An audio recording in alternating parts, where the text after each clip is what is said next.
Jake, I got scammed buying a sundae at Ghirardelli in San Francisco. You know, it's a tourist trap already, right? Yep. But they got this cool Dubai chocolate sundae. You know about this Dubai chocolate Yeah. thing? Have you Yeah, had yeah. it?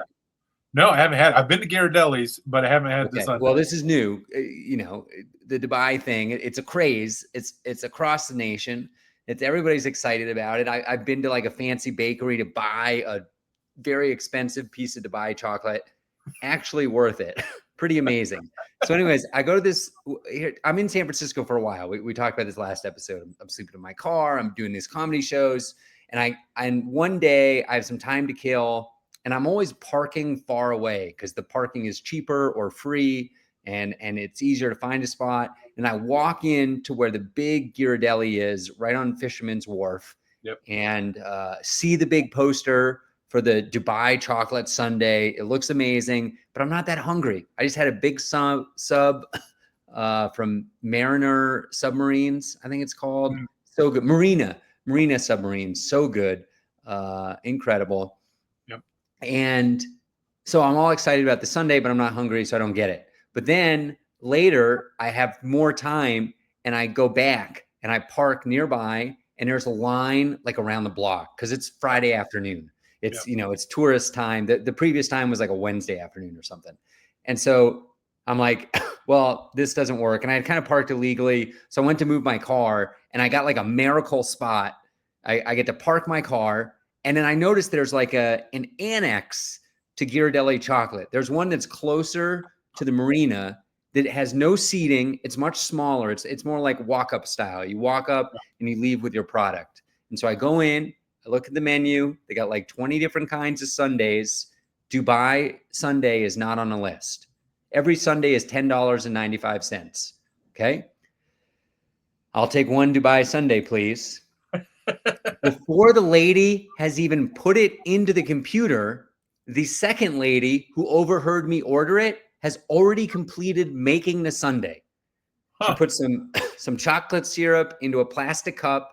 She put some ice cream and then some magic pistachio. It's called like kefir or kaf. I don't know what it is, but it's the crunchy pistachio stuff. Yep. And then builds this thing up, some fresh whipped cream, puts a little Ghirardelli chocolate square in. She's got it ready to hand to me as the terminal comes up, $22 and change. Ooh. So they didn't have the price anywhere for the sundae. Maybe on purpose. Wow. Instead of $10.95, it's basically double. Yeah. So, anyways, I got the sundae. I paid for it. I ate it. It was maybe not $22 good, but pretty darn good. That's the thing. When you get that hit, you're like, oh my goodness, it makes everything worse. Oh my god. Yeah. Well, it was kind of like the flip. Last episode, I talked about going to Roofman and getting ripped off by AMC and paying too much, basically. Yeah. And it hurt the movie experience for me. For whatever reason, maybe because that movie wasn't very good and this sundae was amazing. I was like, oh, this was worth every penny at $22. I had like a different reaction to it. I was like, okay, I spent the right amount of money for this. It was amazing. It was amazing. Yeah. Well, that's good. I mean, I'm happy for you. It is interesting. I have this rule when it comes to products, and this happens in gas stations all the time, where if I don't know the price of something, oh my gosh, I do this too. I think what you're about to say, I do as well. Go ahead. Yeah, I'm not going to buy it. If I don't know the price, I'm not going to buy it. I don't know. Oh, that's your rule. No, my rule is I play like Price is Right. I'll be like $4. And then that's my maximum budget. Yeah. And then like sometimes I'll play a little game where like if I don't really want to buy it, I'll make it like artificially low. And if I really want it, I'll make it high. I can promise you, I would have never guessed that sundae. All the evidence said $10.95. Yeah, yeah. And so you'll get a thing. You'll say, I think this should be $3, and then you'll bring it. Well, I won't even touch it. I'll look at it. And I'll be like, I would get that. I'll do it with clothing too. Like maybe I'll look at a shirt, which I never buy clothing really. I'll be like $60, is my max. And then it's like $120. Like I'm not even close. I was really never at risk of having to buy it kind of thing. Yeah. So if you don't know the price, you won't buy it. I don't know the price. I'm not going to buy it. Do you mean like it's not labeled? it's not is it labeled, okay? it's not on there. So this Yeah, happens. yeah. I had that happen at a gas station. Guess how much a small bag of Doritos is, or like a medium size, not the tiniest one, but the medium one. Because that could easily be $1.50, or it could be like $7. Yeah, and it was at a truck stop gas station. Take How it. much was it? I guess it also matters where. Man, I've realized that California, things are so expensive in California. It really is. The cost of living, they're not messing around there. It is, everything's expensive. But this was actually in I'm gonna say Utah, probably St. George, Utah. Guess how much that bag was? So it should be $3. Yeah, that's what I was thinking. It was $3.79. Yeah. That's Which I thought was like kind of expensive, but for a gas station, and I'm in the middle of like a 16-hour drive day. Like I need my treats. Yeah. Baby boy needs something to keep him going. Need something to crunch on while you're I need a driving. little salt to go along with all this water I'm pounding. That's right. That's right. That's fun. Man. So yeah, you got a story? I don't want to Yeah. hog. Oh yeah. No, I did a podcast. I didn't have to wear a red nose for this podcast. I did it with my brother, and my brother, he's a real estate guy. He's a personal finance guy, and the idea was he's trying to be Dave Ramsey or Caleb Hammer, or Gordon Ramsay. Yeah. So there's a guy who will look at your finances and then make fun of you and say like you're bad at your finances and just like do that sort of thing. Doesn't sound very nice. Well, it's entertaining on our end. Like let's look at your health folio. Let's look at your diseases and make fun of you. Yeah. And so there some of these people kind of need to get yelled at, and it's okay. I mean, ultimately it's good for, it's kind of like kitchen nightmares, Yeah. Okay. All right. Finance where people really need it, whether they know. Who's the famous finance lady? Do you know who I'm talking about? Susie Orman. Yeah. Like Suze Orman. It's like a call-in. She's kind of mean too. She's known for. She can be pretty brutally honest with these people. She's got a segment of like, can I afford it? And then they go through the person like, no, you can't afford that.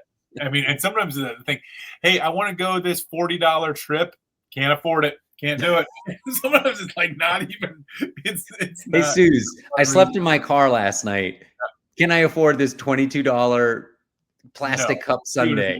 She would have said no for that. Absolutely. But so I'm on my brother's podcast, and I don't know if it's going to be anything. I don't know if anybody's ever going to watch this thing. It's fun though, and I like my brother. Are you the victim in this? Like, is he going? The victim. Yeah. He's going to go through interesting. my finances. He's going to go through my finances, and so I'm a big budgeter. I have done, every I've budgeted for years. I don't have any debt. There's some financial stuff that I'm pretty decent at from personal finance side, and part of it is also he wants to talk about passive income, all this other nonsense. But I'm like, how am I going to make this fun? How am I going? Because this sounds so boring to me. Like this sounds so boring. So instead, what I did is I tried to work in Pokemon. Okay. So I tried Are these your investments? In the conversation. Like, so he's asking about personal finance, and he's asking about like bills, and he's asking about all this other stuff. And I am doing Pokemon puns and got it. They would go right over my head. They went over his head too. He has no idea. And I ended up doing like 38 or something, like a ridiculous number of Pokemon. So all sorts of stuff, like he would ask about utilities. And I would say, oh, my electric bill is, and that's a Pokemon. I just said a Pokemon, or like, hey, I'm thinking about should I get a new car? Should I get an EV or like we need a remix of the podcast where somebody puts like a Pokemon logo every time and a little counter that goes up. And so we do the whole thing. We talk for an hour. We talk real personal finance, and I'm the whole time I'm having this list, and I'm working out all of these Pokemon, and Are you checking them off as you I'm go? checking them off. I'm writing them down. He doesn't. I'm writing them down right in front of him. Is this audio only or video? It's a video. Okay. There's a video, yeah, and so I'm writing these down right in front of him, and I am I'm just doing as many as I can, and at the end at the end of it, okay, well that's the end of the show. I think we're still rolling because the way that the little studio worked, I was like, yeah, I tried to fit in as many Pokemon as I could into your podcast. And he's like, I didn't notice at all. I just thought you were bad at talking. Oh Yeah. boy. Well, I'll be on to you if you try and do that in a Patreon sometime. Yeah. I ran a little airport scam today, kinda. I am, not to brag, a United Gold status member, which is pretty high in the scheme of things. That means you have flown 30 segments in the previous year. Wow. And I did some math about a month ago and realized, to kind of make a long story short, I was going to be at 28 segments by the end of the year, which means I would have reached the 15 segment level, which is silver, and just barely miss out on the 30 segment tier, which is gold. And I don't really know the differences, but to me, that seemed like a waste. I got to 28. I'm trying to get to 30. How can we fix this? So I started looking into things. I'm like, can I do it? Is there somebody I want to visit? Is there a travel comedy thing I could fly instead of drive? And it turned out the best thing to do was to book a ticket to Colorado Springs and back in the same day. Yeah. So I went Denver to Colorado Springs, 23-minute flight. I did it today. I've been to the airport, to multiple airports today. I woke up this morning, went to the airport, flew to Colorado Springs, sat there for 4 hours, did a ton of work in an empty gate area, the best co-working space I've ever been in. It was terrific, and did a bunch of calls, a bunch of video editing, and then hopped on a plane, 23-minute flight back for $100. Yeah. And I got my 2 segments. So I should hit 30 by the end of the year, just get to 30. And I feel pretty good about my trickery with United Airlines. Does it matter? Okay. Did it matter that you were actually on the plane? Yeah, it does. Yeah. Really? Yeah. Yeah. Well, only because, I mean, I could get away with one by like scanning and maybe trying to sneak away, but I think you'd have to be pretty sneaky, because I think if the lady saw you or the man saw you, they would think you're up to no good. Well, what I'm thinking is like they're tracking how many flights you buy, but you're saying no, you actually have to like check in, like whether you're physically on the plane, you do have to check in at the gate for sure to make it count. But if you weren't on the plane, they'd think it was some life insurance scam or something. And you were gonna like, like Fletch. What? How much was that? I mean, it was $100. It was $100. It was $100. And well, I kind of scammed myself because I got the cheapest fare type where you don't get to select your seat. On the way out, I got a great seat, nobody near me. And on the way back, I got the back of the plane. Nobody's sitting next to me, but I'm right next to the toilet. Which luckily, in a 23-minute flight, you can really only stand up and walk about 12 to 15 minutes because you're reaching cruising altitude and then you're descending at the end. Nobody went to the bathroom the whole time, but the chair didn't recline. It didn't matter. It was 20 minutes. 20 minutes. Yeah. That's interesting. So you think that was worth 4 ice cream sundaes?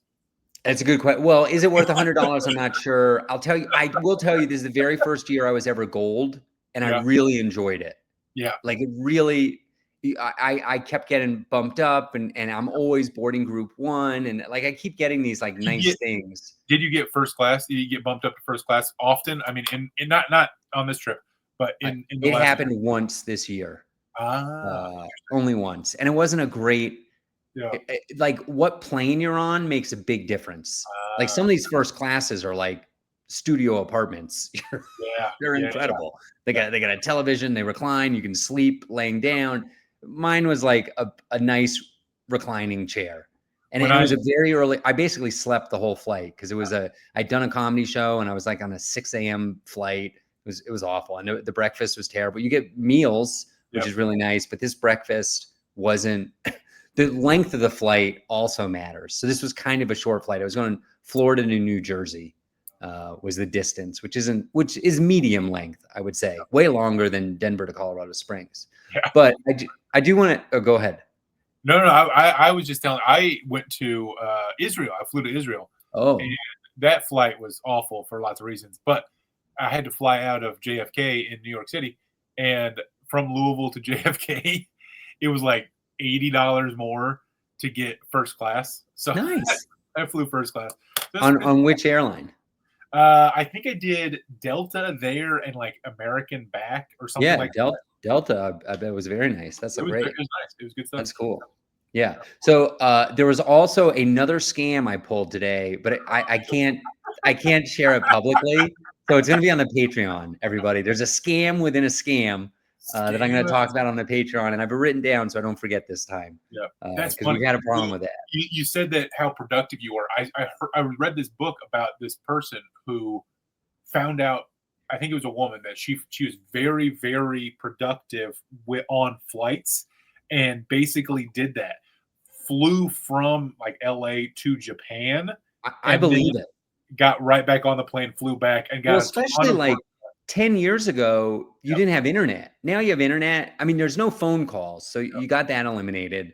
But it used to be there wasn't even internet, so you're basically like locked in a I don't know, a safe room where you got, and they're bringing you snacks. So it is a very productive environment. And there is something scientifically, I've read this before about how travel unlocks things in your brain. Like if you're a creative person, getting to a new location, there's something like subliminal about it that changes the way you think, and you can be more creative. Now, I'm not saying Denver to Colorado Springs counts, because I could drive there in about 45 minutes. Yeah. But, that's interesting. So I'll talk about the scam within a scam. Okay. I'll tell you about a comedy related deal that happened recently. Okay. I don't know, but we're friends on Facebook. Happens all the time. I am friends with thousands of people on Facebook. I don't remember them, and they all apparently remember me. I don't get it. Okay. But this guy contacted me, and he said he said this. He said, "You interested in opening for Sam Miller? Pay is $50 for 10 minutes, $30 for your time, $20 for the drive." That was the whole message. Okay, so doesn't say where, doesn't say when, doesn't say where. and why do you care how I'm going to spend this money? Yeah, right. You're giving me the budget. What are you, Sue Orman?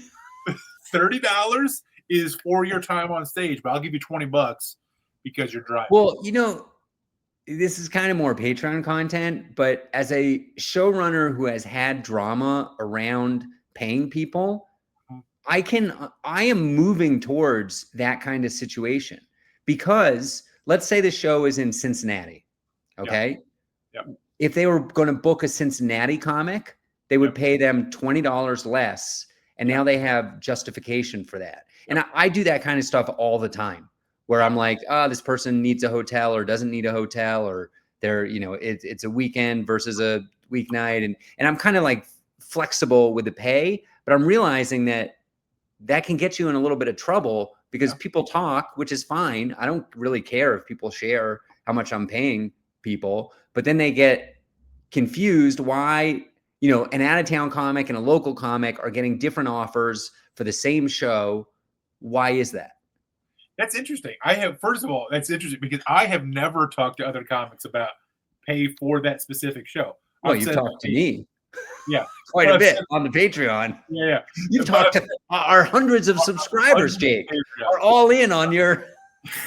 But if we're sitting, I feel like you're sitting around the green room or backstage. You're like, hey, I got paid $50 for this. Well, I got paid 30. It's less like that. It's more like, hey, I just got an offer for I do this not all the time, but I will know that so-and-so did a specific show, usually in a different market. I don't care locally, but in a different market, I might reach out and say, hey, how much did you get paid to do this gig? Yeah. I know you did it last year.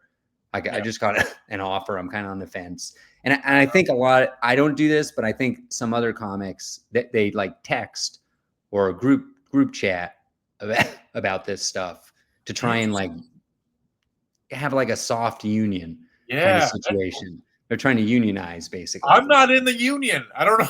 They're not letting me in. Yeah. I don't know. But well, here's the problem. The union people aren't getting booked because they're like, that's not enough pay for me. Yeah. And I'm like, what do you like? I'm losing money hand over fist here. It's like, I'm doing you a favor paying you anything at all.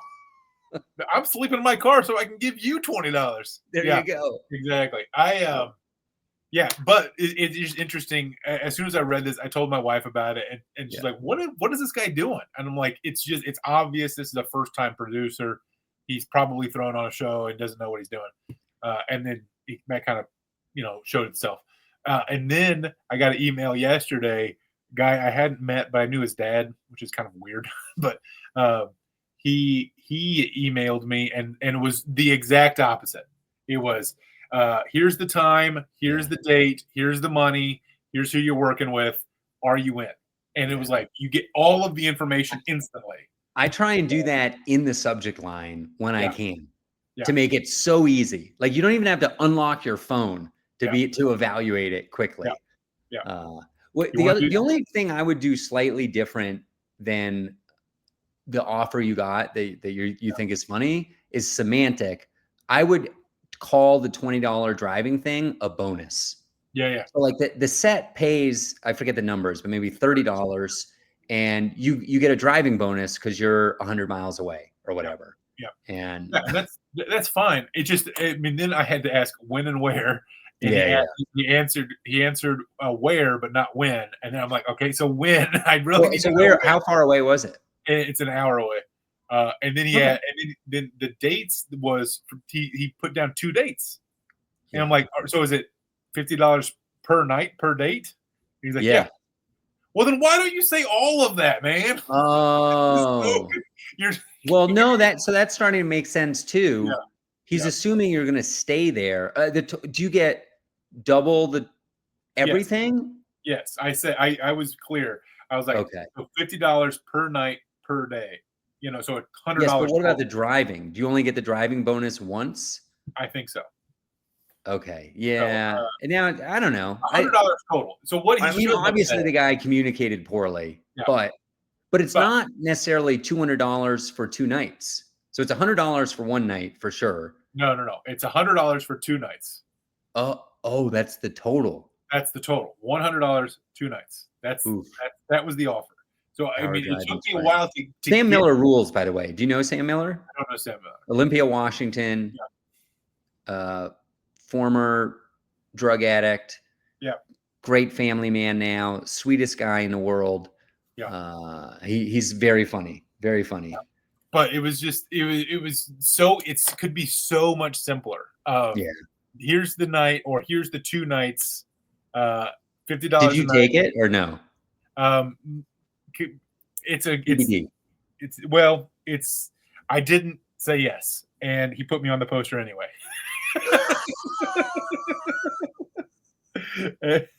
Okay. So it's in April or March. I think it's in April. It's in April. Lord. So it's 7 months away. Yeah. Like, sure. I feel like I'm going to bail on this one. But right. Probably. Yeah. That's wild. I got some good karma. I was in where was I? I drove all the way to San Diego on Saturday and had a show that night. Drove from San Francisco, started the drive the night before. Go to the gym to take a shower. Planet Fitness. Maybe they can sponsor us. How cool would that be? Yeah. Anyway, so go to Planet Fitness, get out of my car, walk into the gym. The car parked directly facing me is some young girl, maybe 25, and she's like on the phone and she's in her trunk and she sounds kind of panicked. And she's talking to somebody and she's rooting around. And then I notice her tire is flat. So she's like trying to get like the tools or whatever. And so I'm like, I should probably just go into the gym. But then I'm like, nah, hey, as I just said to her, she's on the phone. I felt kind of rude interrupting her. I was like, hey, could you use any help? Do you want some help? And she goes, and she just looks at me. She doesn't like shut me down. There's an opening there. And I say, hey, I got a air compressor thing. I can lend it to you. You just hide it underneath my car when you're done. And so I'd recently bought a fancy, like you plug it in and charge it, and it can probably inflate like 1.5 tires. And then you got to charge it again. And which was a little risky because I'm about to drive 1,000 miles the next day. Yeah. I'm giving up my charge. But the odds of me getting a flat are pretty low. And she's like thrilled.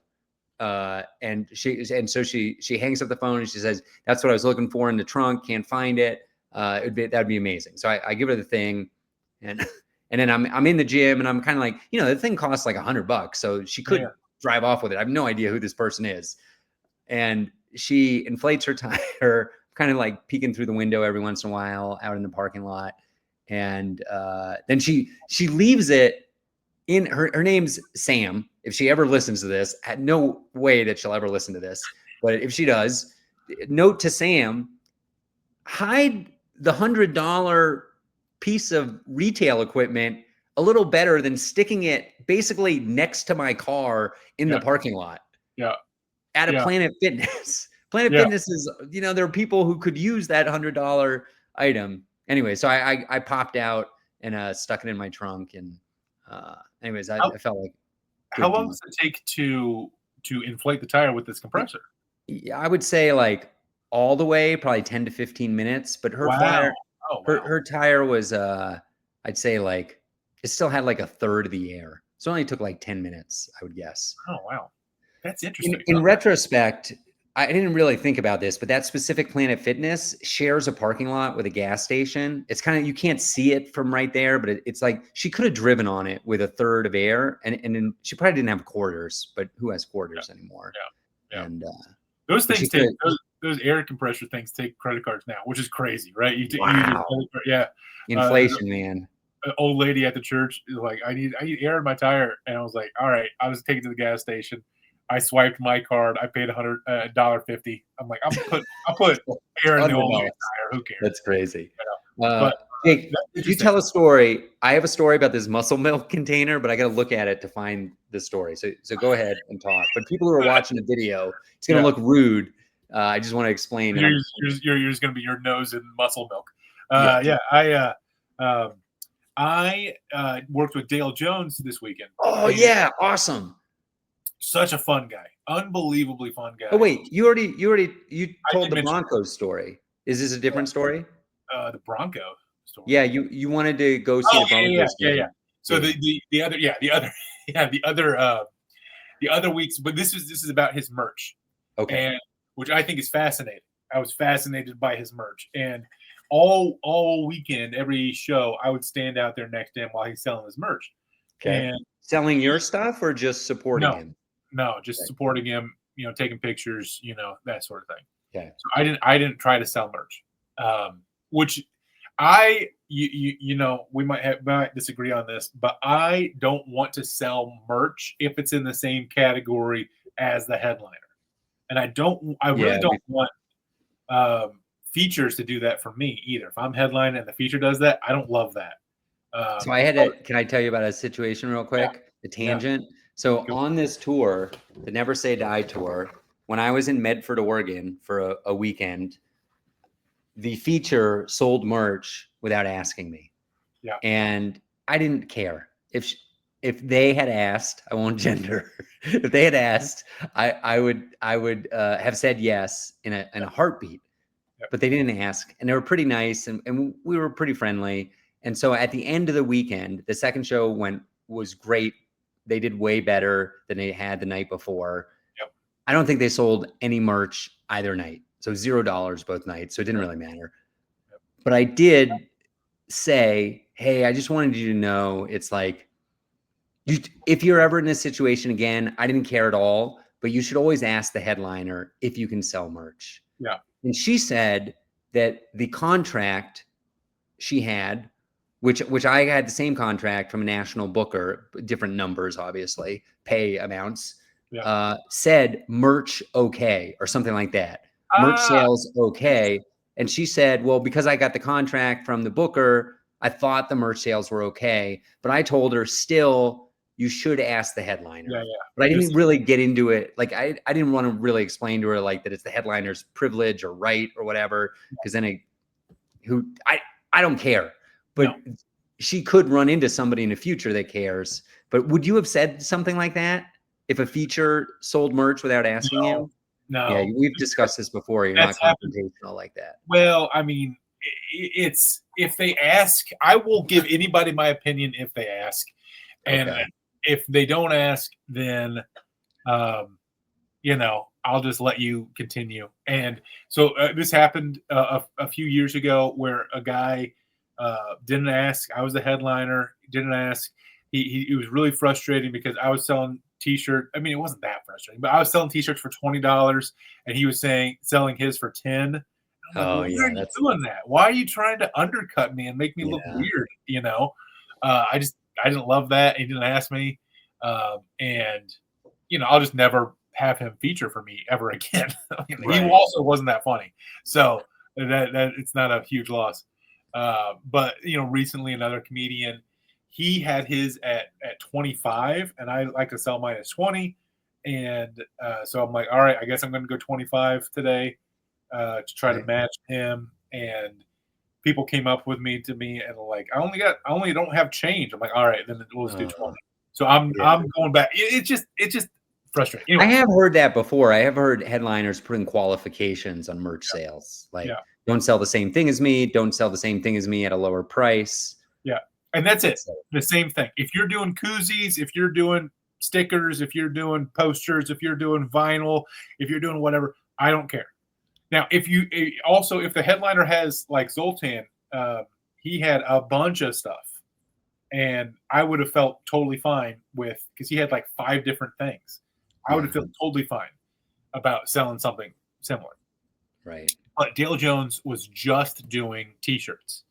And my merch currently is just t-shirts. Now, I have some other stuff that I probably could have done, but I'm not real confident in the other stuff. I don't really like my pitch for the other stuff, so I don't do it. I like to give away my Pokemon business card and ask people to follow me, but I'll give that away. Anyway, so he's doing merch. He's doing merch. His merch is basically the exact same as mine. It's a black t-shirt with white letters, right? That's exactly. I have a black t-shirt with white letters. He has 2 versions of a black t-shirt with white letters, which I think is fascinating, right? Exact same font, just 2 different sayings. Okay. One is the pills aren't working, and the other one is I have a prescription. Okay. So those are the two shirts. And he does his merch pitch is super easy. He holds them up. I got this one. The pills aren't working, and he drops it. And this one, I have a prescription, and then moves on. Yeah. And a lot of people bought both. A lot of people came through.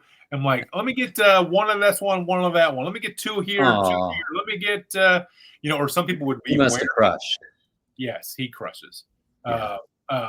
I mean, he was running out of t-shirts. That's awesome. And love to hear it. People would be wearing one of the versions and then come there and buy the other one. So my thoughts, my question for you, my inquiry is, what are your thoughts on that? Having 2 very, very similar but different merchandise. Would you do that?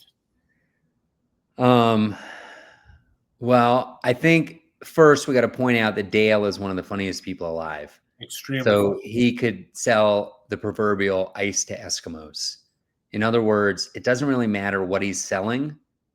And we've probably talked about this before. When people buy your merch, it's really like glorified donations. It's just a little classier. Then instead of handing you $20 because you made somebody laugh, They're handing you $20 for a handful of stickers, and it feels more legitimate. But ultimately, they're just giving you money because they're happy and they had a good time. It's going to make them feel good. It's going to make you feel good. So I would my knee-jerk reaction is it doesn't really matter. Yeah. Now, the businessman in me, though, would say, if you can, it's way better to have a couple of unique things. Basically, I think Dale probably left some money on the table. Sounds like you almost sold out of everything. Yeah. But there might have been somebody who came up and was like, that's kind of boring. I'll never wear it. I like this guy, but I'm not going to buy anything today.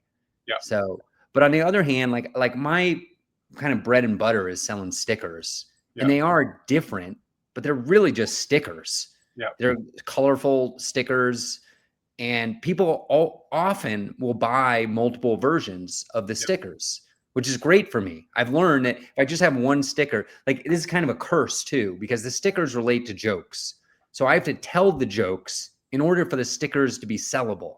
Like I have like 5 different stickers. At least 2 of them, I never tell the jokes anymore. Yeah. They're too dirty. I don't like them, whatever. For whatever reason, I don't tell those jokes anymore. Now I got 3 jokes that I got to squeeze in. One of those jokes is part of a bigger chunk. So like I got to take away, like if I'm doing an hour, it's no problem.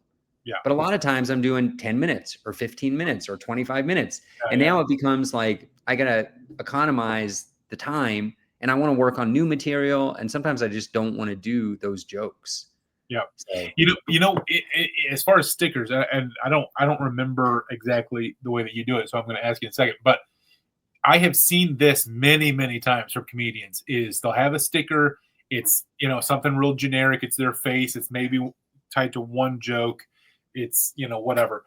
And it's the pay me what you want methodology. Is that what you're doing? No, I always ask for $5. I will usually say $5 or whatever you want. I've had somebody give me $100 for one sticker and on purpose. Yeah. That's interesting. $5 or whatever you want. I like that. Yeah. So it limits the risk on the downside, and there's no cap on the upside. Yes. Yeah. I like that because I don't love just pay whatever you want. I have tried that pitch. I didn't like saying it. I didn't like the aftermath of it, and I don't like when other people do it. I've seen a lot. Yeah, I mean, I think it works out for some people because a lot of times, like somebody will have a $10 bill. Yeah. And they'll be like embarrassed to ask for change. Yeah. So like, just keep the 10. Yeah. So interesting. I like having a fixed price. Also, I charge on a little credit card terminal, probably 80% of my sales. And you can have variable price things, but I just have them loaded in as $5. Yeah. So I don't know. Okay. Or did you have any more on the merch? Well, I was going to give you one more little tidbit that I really liked that Dale did. He had a table that was just excited about talking, and they were just talking to each other. Okay. During the show. Yeah. And they weren't heckling. They weren't mean-spirited about it. They were just talking to each other. And this was pretty late in the show, and they were getting drunker and whatever, and sort of getting louder. And he did this line. He looked right at him. I was like, don't you hate it when you find a nice, quiet place to talk and people build a comedy club around you? And they shut up, got a big laugh, and then moved on. And I had to ask him about it. He's like, I forget the comic's name, but he credited somebody else. He's like, oh, but that guy's dead, so who cares? So, yeah. Well, no, I've heard that. I'm not sure that that's the exact same bucket. But basically that like hosting joke, like that's basically like a hosting joke. Yeah. And you're allowed, like I've heard this from, I don't want to credit them because maybe they wouldn't want me to say this, but they've said those are jokes you can steal. Yeah. And steal is like a pejorative term, but you can reuse jokes that are for the good of the comedy show. Yeah. So I don't always feel comfortable doing that. But I've heard that. I liked that one. I mean, because it was. Oh, it's hilarious. And it's a great way to, and I'm sure if you asked him, he'd probably say, I've told that 150 times. Yeah. And I got don't credit that me for that. I got that. Yeah. All right. So muscle milk. It's for anybody who can't see this, I got this huge like plastic container of chocolate, protein powder. You mix it up with milk and you drink it. I drink it after I go on a run. And I found this box that I had packed up during the pandemic. And inside that box was this muscle milk, and it was a third full. Okay. And on the side of it, it says Best Buy, and it has a month and a year.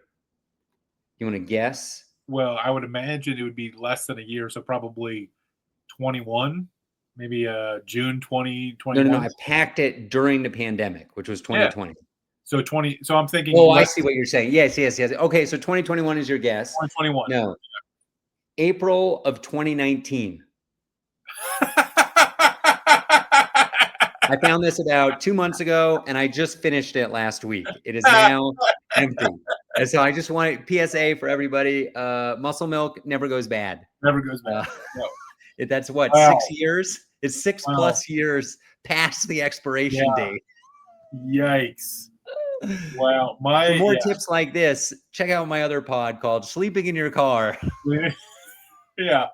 Dude, my wife is nuts with the Best Buy date. I hate the Best Buy date. Like, it should be this is unsafe at this date, but because there's the difference between best and their used by. Like, used by, I will respect. I do not respect Best Buy. Well, clearly I don't either. Oh my goodness, it's so frustrating. But so it's funny. You're doing your muscle milk. I've been eating a lot of nuts. Okay. And I am curious of like, when is it too many nuts? When have I would say I cross over into too many nuts. 3 cups in one sitting is too many nuts. Okay. Then I mean, we're not on the same planet here. We're talking fistfuls off of fistfuls. Yeah. I'm saying 3 fistfuls. No, like the size of your fist is basically a cup. Yeah. I mean, I'm talking. I mean, I don't measure in cups because I'm eating it like a baboon. I am talking 15, 18. Okay. 15. Yeah, I'd say that's what kind of nuts are we talking? Way into it. So I got an Amazon gift card from my in-laws. Okay. $50 Amazon gift card. I spent $59 on a big bag of nuts. Okay. Macadamia. I like the macadamia. Oh, nice. Yeah, macadamia are fancy. Fancy, expensive. It's like, hey, this is a birthday treat. Yeah. And I'm just going for it. And I have gone for it. And I have noticed the next day I have eaten a lot of nuts. Okay. And it is, things get wild. You're nut crazy. You're nuts. Jake. Yes, I'm going. I got a funny nut angle for you. I am producing payday candy bars, is what I'm saying. That's what I'm saying. I have become a payday candy bar factory. That's disgusting. I just threw away in the Colorado Springs airport a bag from Trader Joe's of pistachios. That was pistachio nut meat. Nut meat? I've never heard this term. It's just a shelled pistachio with no flavoring on it. NUTMEAT. Nut meat. I took a photo of it. I don't know. That's what they wait. So the nut meat is what they call, like, they take the shell off the pistachio, just the pistachio. Apparently, I think that's the industry term. I'm gonna see if I can. I wouldn't Google nut meat, dude. If you start Googling nut meat, you're gonna get some weird. I'm sorry, nut meats. Hold on, we're gonna load this into the YouTube.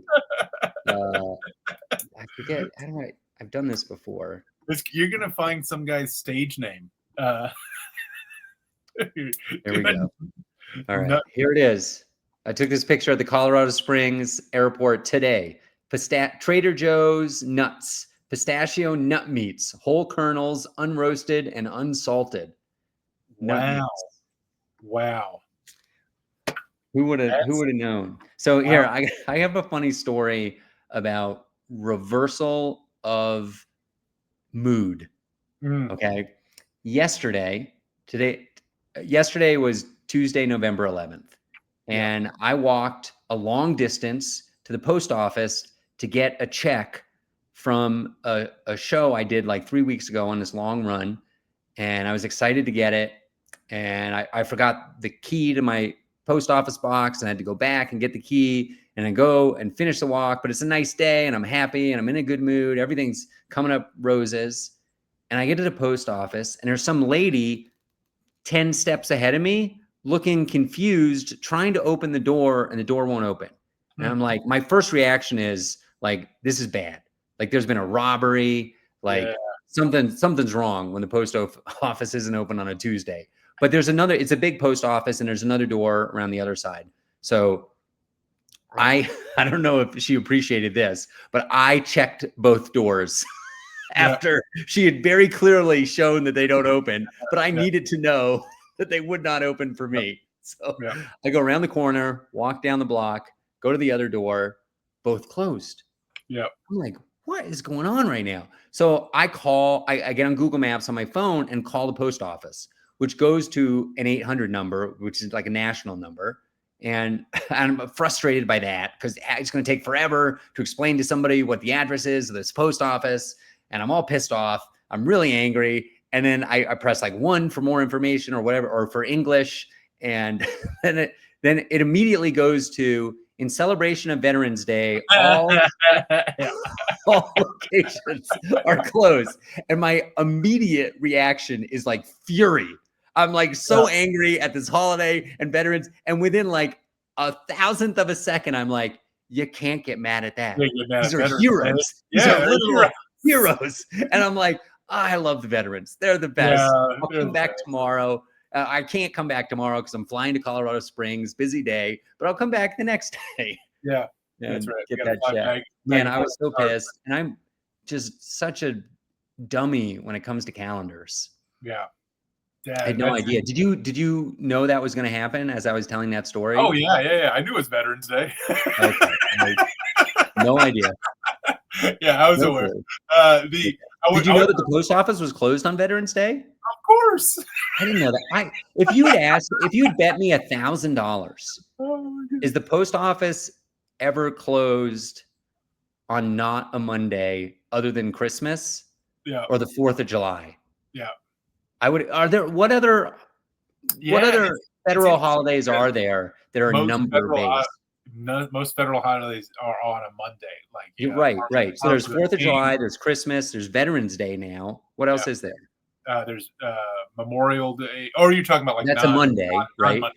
Yeah. There's not probably Thanksgiving. No, Thanksgiving is always a Thursday, but that's not a Monday. That was confusing. I'm just throwing it out to the calendar gods. Very confusing to have a Tuesday closure on the post office. Not psyched about it. I love this idea of somebody is opening or trying to open a closed door, and we've all done it. Every single one of us has. All right, they didn't do it right, but there's only one way to do it. Just grab the handle and yank. And I did feel kind of like an idiot, and I really didn't tell the whole story because this lady was on a scooter, and she actually beat me to the other door. She didn't know the other door was there, but she went past it and then like saw it and came back. So we repeated the same thing. By the time I got there, she had checked both doors.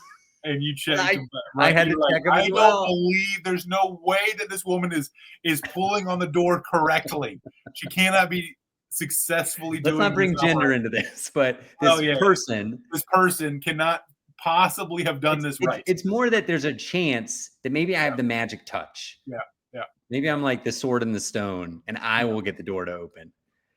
Interesting. I did go to a Veterans Day parade on Saturday, so I mean, I had it in my. You had a little hint, which was fun. Veterans Day. It's kind of weird. Also, to give you an idea what an idiot I am, this was about 3 p.m. No, it was about 1 p.m. Plenty of time to get caught up and see anything. That says Veterans Day. Parades in Louisville are often like this parade was, where it's a few pretty interesting places that come through the parade and a lot of just regular people with cool cars. They're just like, hey, we got a cool car. Let's go to the parade. I was in a parade when I lived in Louisville, this was probably in like 2011. I was in the parade. I started a tutoring business. Okay. And before I became a teacher, I had this tutoring business, and I wrote on my car the name of my tutoring business. I like painted it on there, and so I thought, hey, they were like, hey, does anybody want to register for the Halloween parade? So I registered for the Halloween parade with my car, so that my wife drove my car, and I walked like a zombie and handed out business cards and candy to all of the kids. I got 0 clients for it, but I was in the parade. So that's pretty nice, pretty fun. But in this Veterans Day parade, one of the groups, and they didn't have a car. So they just like announced them. One of the groups was Irreverent Warriors. And then they gave a little tagline of like using humor to help, veterans. Okay. That's interesting. Irreverent.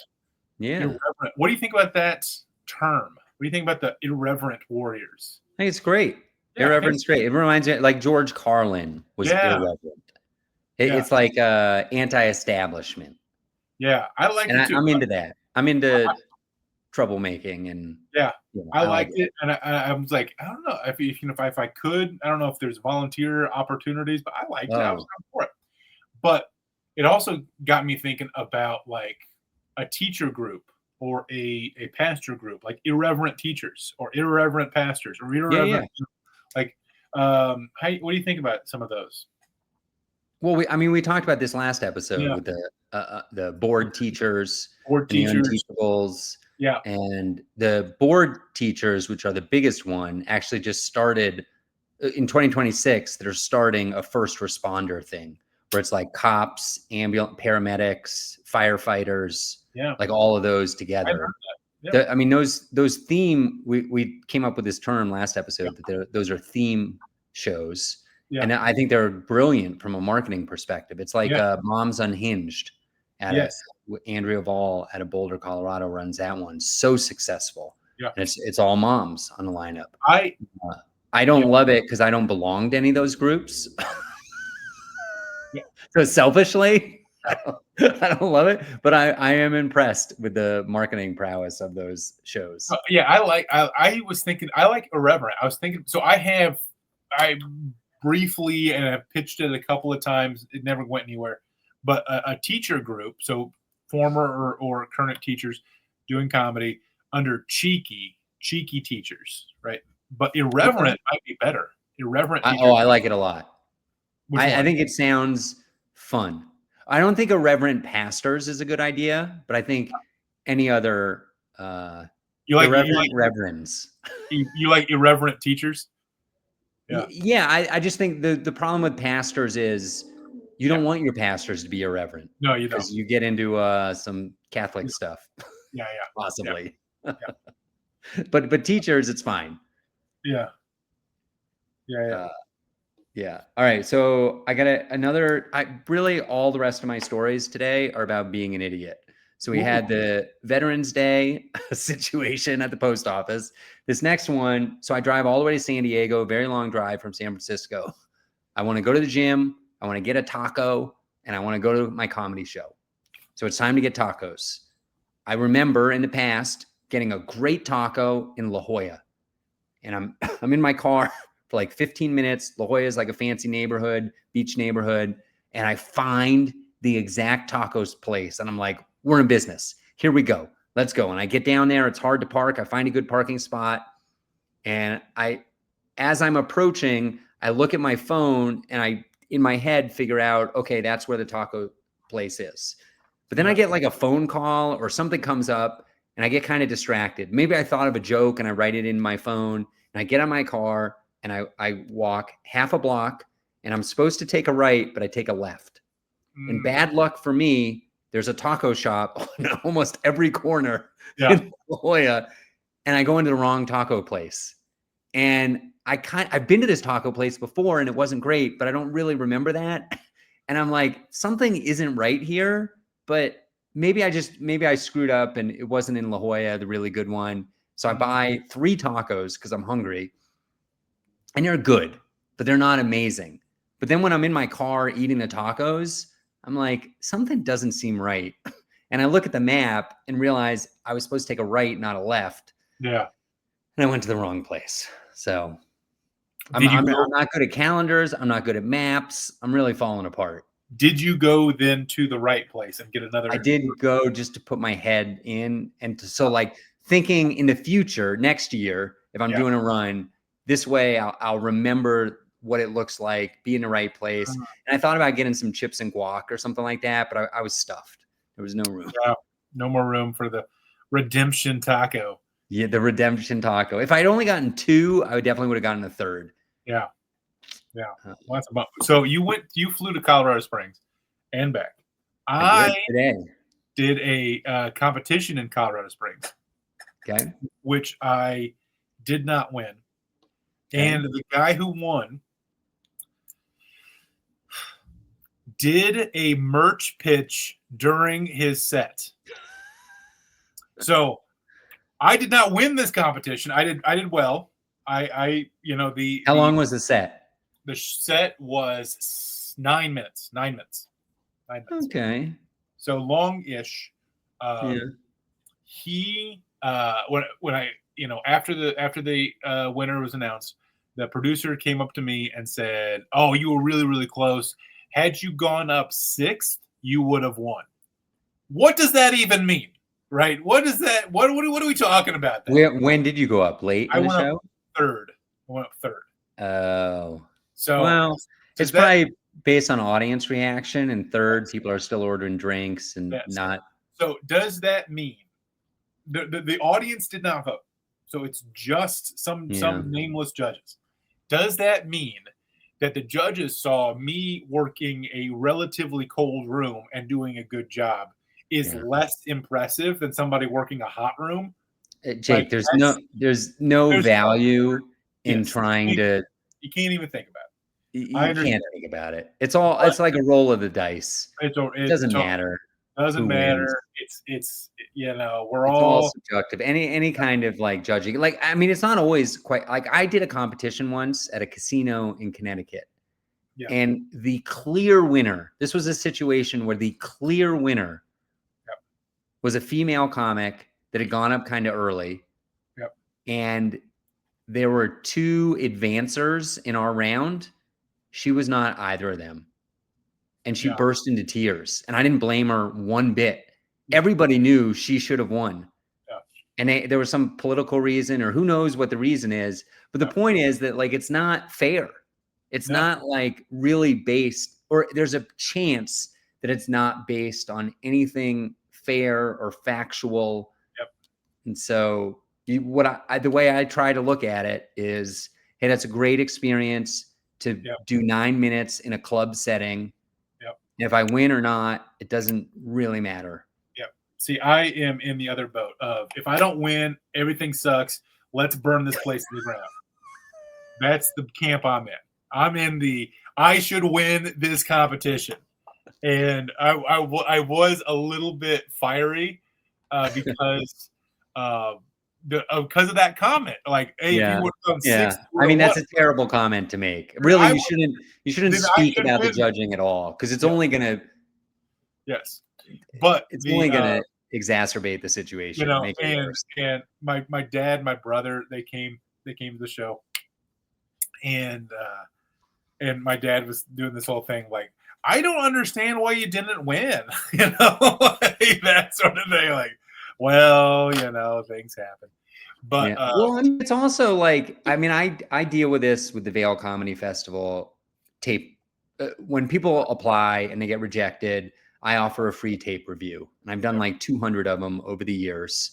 And every once in a while, I'll get somebody whose tape is awesome, and I'm watching it for the first time because I don't review the tapes. I don't pick who gets in. I'm the messenger, but I don't do that selection.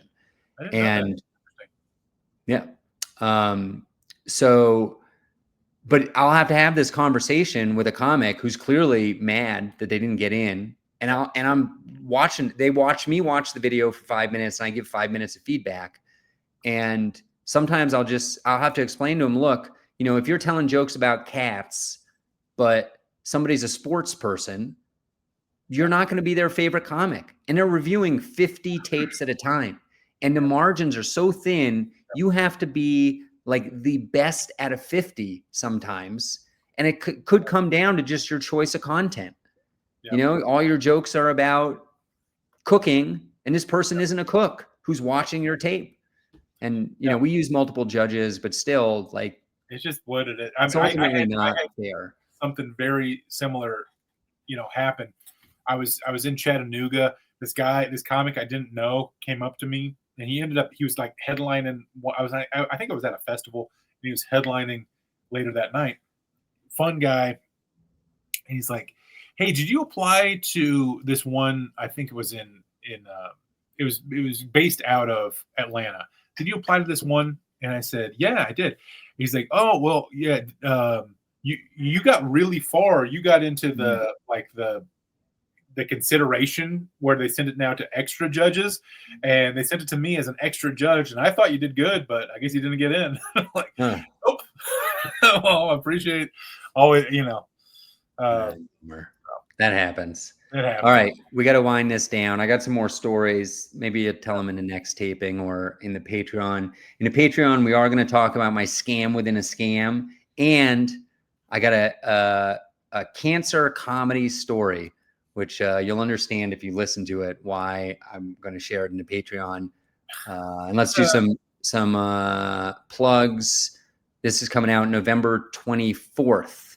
Go ahead with yours while I check my calendar real quick. Yeah, so that's basically the week of Thanksgiving. So happy Thanksgiving, everybody. Happy Thanksgiving, everybody. Incredible. Don't go to the post office on Thursday. Don't go. And, word to the wise. Also, if you want to make a quick errand Friday, maybe don't go to Best Buy or Target. It's going to be a zoo. I don't have anything on the calendar. I'm taking that week off. I'm taking that week off. I'll be in Pennsylvania with my wife's family. So nice. It'll be a good time. Check out our back catalog, join the Patreon, go to markmasters.co to send me a private show request or anything you're interested in. And we'll see everybody in the Patreon in just a couple minutes. Have a great week. Bye. Happy Thanksgiving.